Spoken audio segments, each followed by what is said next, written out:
assure my friends across the country, southern states, smaller states, northeastern states, that do not worry, we are not going to allow them to attack the Union of India. You are equal participants in the Union of India. They will not dare to touch your representation in the Union of India.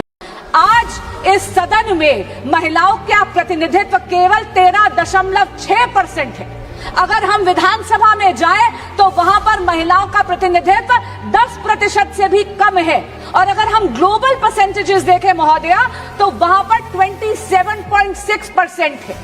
मैं तो धन्यवाद करती हूं आदरणीय प्रधानमंत्री श्री नरेंद्र मोदी जी का और इस सदन में उन सभी राजनीतिक दलों का जिन्होंने 27 बरस पुराना विलंब जो था, डिले थी, उसको हर कर नारी शक्ति वंदन अधिनियम को सितंबर 2023 को एक हकीकत बनाया, उसको पारित करा। प्रश्न ये था कि भारत के संविधान का और संशोधन करने वाले विधेयक पर विचार किए जाए।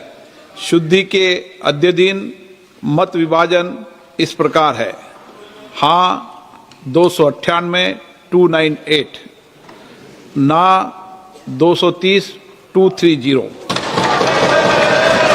प्रस्ताव संविधान के अनुच्छेद 368 के उपबंधों के अनुसार सभा की कुल सदस्य संख्या के बहुमत द्वारा तथा सभा के उपस्थित और मत देने वाले सदस्यों के कम से कम 2/3 बहुमत द्वारा पारित नहीं हुआ।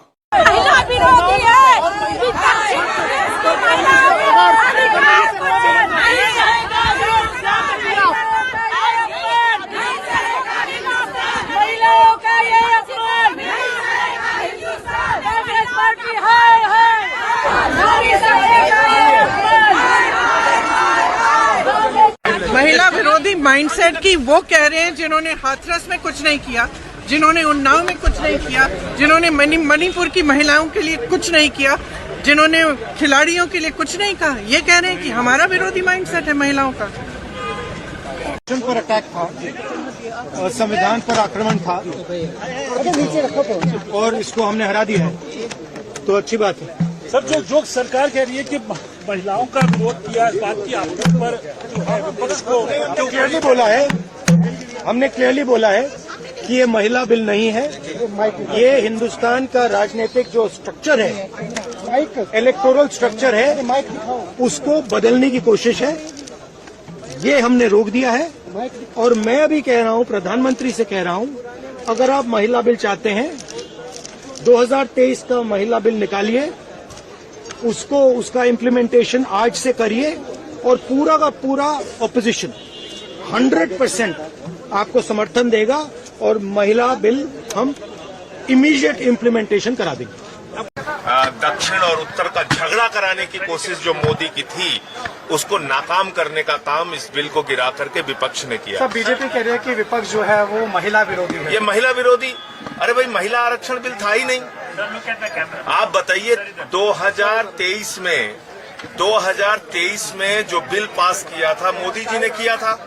मोदी जी ने उस बिल में लिखा था कि पहले जनगणना होगी, फिर डिलिमिटेशन होगा और 29 के बाद ये बिल लागू होगा। ये मैंने थोड़ी लिखा था। 2023 का बिल पढ़ लीजिए। तब हम लोगों ने कहा भाई 543 में 33% आरक्षण आज दे दो, 24 में चुनाव करा लो। तब नहीं माने ये, आज फिर हम दोहरा रहे हैं। कल लेके आओ स्पेशल सेशन, एक दिन का और बढ़ा दो, अभी तो है कल का सेशन। 543 में 33% आरक्षण देना हो, आज दे दो, आज दो। लेकिन आप टुकड़े टुकड़े गैंग की तरह देश के राज्यों को तोड़ने की जो कार्रवाई आप कर रहे हैं, अभी दक्षिण और उत्तर का झगड़ा कराने की कोशिश जो आप कर रहे हैं, बंगाल की सीटें आप कम कर रहे हैं, तमिलनाडु की सीटें आप कम कर रहे हैं, उड़ीसा की सीटें आप कम कर रहे हैं, ये किससे पूछ के कर रहे हैं? किस आधार पर कर रहे हैं? 2011 का सेंसस कैसे माना जाएगा?